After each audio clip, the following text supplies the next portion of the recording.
I'm sure, like many of you, the start of my year has been hectic, to say the least, particularly the last 2 weeks. However, on January 21st, I joined almost 500,000 other people in the Boston Common for the Women's March, as I'm sure many of you did as well. Now, since then, it's no secret that the Women's March has been under intense scrutiny due to the incredible amount of white, cis women who joined the march. A stark contrast to the 50% of white women who also voted for the current president. Though I march, I myself have joined in these voices of criticism. As I looked around the Common, it is true, I did see a whole lot of people that looked like me. Though I felt uneasy about marching alongside a group of women who have historically disenfranchised so many various other groups of women, I saw signs held by women who continuously fight for only a certain type of feminism, blind from racial, socioeconomic, and sexual identity and various other intersecting factors of oppression. I'm angered by the consistent defining of womanhood as a specific kind of physical anatomy and the historical exclusion of Black and Latinx women from the feminist fight. This is simply a type of womanhood that doesn't represent all women. Though still, with all of these criticisms, I joined the march. Before the march, we did, however, hear from Muslim, Christian, and Native American faith leaders, and from speakers from Planned Parenthood and the NAACP. We heard from politicians from nearly every hall of state and federal government, from ACLU lawyers, among teachers, doctors, and scientists. However, it was still clear that that stage did not represent the crowd that I stood in. In today's world, it's much too easy to become wrapped in blanket and simplified, watered-down arguments, to join a march without consideration of those who we march, but who we may not actually be serving. It is much too easy to become engulfed in the us versus them paradigm of politics, and it seems that as we begin to move forward, it is much too easy to take a clear side than it is to truly dissect the nuances of the arguments on the floor. We move forward asking of our siblings, do you want to be on the right side of history? But we lose the art of mindful and constructive critique of our own side. And while I don't believe that this is a time to take the middle ground, as it is clearly a time to stand in firm resistance, we must avoid the temptation to join the resistance without hesitation or criticisms. As Christians, and even more specifically as queer Christians, we are called to draw attention to the blind spots of others, as I hope that others draw myself to other blind spots. As queer Christians, there are simply gifts within our community threaded throughout history that equip us to be the critical thinkers and strong leaders that this resistance needs, all while providing a support system in the face of oppression. We've learned from leaders such as Marsha P. Johnson and Sylvia Rivera, co-founders of the Street Transgender Action Revolutionary, short for STAR, focused on serving drag queens and trans women of color experiencing homelessness. 2 key activists, leaders at Stonewall and the African American Civil Rights Movement, anti-war movements, and feminist movements. And though these titles do not do them justice, it is clear that their ability to spot the blind spots of the masses allows them to serve as prophetic voices for generations to come. It is Sylvia Rivera and Marsha P. Johnson that demonstrate to us how the considerations of intersectionality and the fight for liberation is most vital in the face of resistance. And it is most vital outside of Black History Month. They stood on countless protest lines, walked the street with those they served, and helped fight many addictions. Yet, it is no doubt that Christians would not have considered their work holy work. In Isaiah 58 and Matthew 5, we hear the critique of those that call themselves religious. These people cry out asking to God, why do our prayers go unanswered? You hear us praying and see us fasting, and yet, God, you still do not answer us. Yet God responds and exposes the emptiness of their rituals, seeing these people as simply going through the motion, and continues to call them out, responding, why are you doing these very rituals? as some sort of self-fulfilling ambition or for worship and the good of others.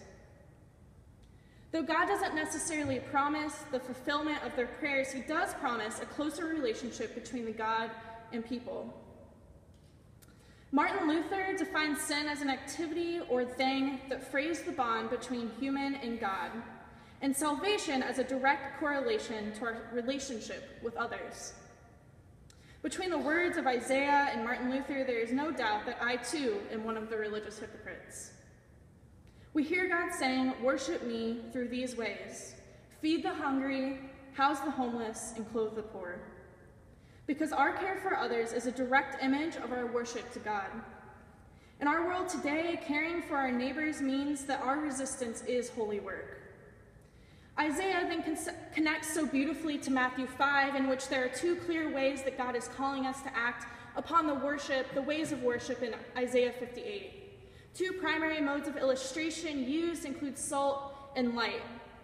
During antiquity, salt was a valued commodity. So in verse 13, "You are the salt of the earth," isn't a reference to some table salt sitting on your kitchen counter, but instead a reference to a precious and valued source among the people. And second, verse 14 states, "You are the light of the world. A city built on a hill cannot be hid."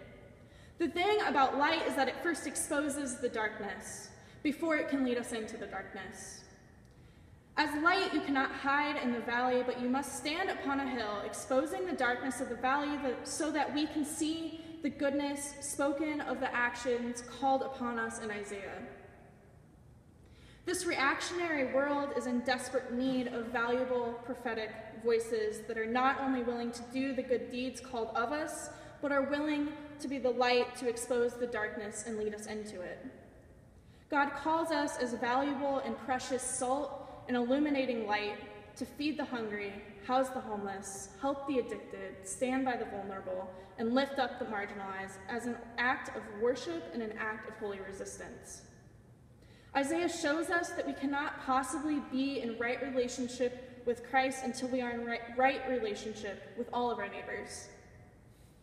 As I was still processing my thoughts on the Women's March, I had the opportunity to watch a performance on Friday night at the American Repertory Theater in Cambridge titled Transcripts. This performance was perhaps one of the most remarkable intersectional representations of trans women that I have personally ever had the opportunity to learn from. This performance utilized the real stories of 7 individuals who identify as trans women, presenting 7 different perspectives on their stories of individuals at different ages, ethnicities, socioeconomic status, and backgrounds. These women all told their stories in a conversation-style performance rooted in personal narratives that not only presented their own perspectives, but also placed their narratives in conversation with one another. The representation on the stage not only represents these women, but represents a community that experiences a vast array of various backgrounds and experiences, yet that have united in love and responsibility to one another. They are exactly what I imagine their resistance to look like. Though we all continue to fight and march, and we will do so in a way that illuminates the blind spots of others, understanding the deep need for the consideration of the effects of intersectionality in our human experience is a must.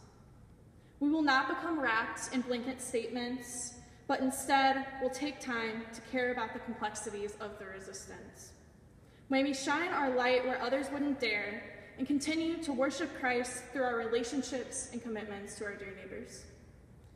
Please join me in prayer. Holy God, we are so thankful for you in all times and in all places, and we ask that you allow us to be the light and the salt that you desire us to be and that you have called us to be. We ask that you push us to stand up to hate and bigotry, to protect our neighbors whenever and especially when it is dangerous. We pray for all of our neighbors, but especially those who are most vulnerable in current times, those seeking refuge, experiencing homelessness, the addicted, afflicted, and conflicted. We pray for politicians who stand up to the giants and even those who don't.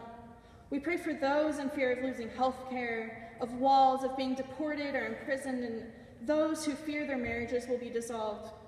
We especially pray for our Muslim siblings and ask that you allow us to continue to stand in solidarity with them. God, we are forever thankful for your word and your guidance in the midst of resistance, and allow us to continue to worship you in such a way. Amen.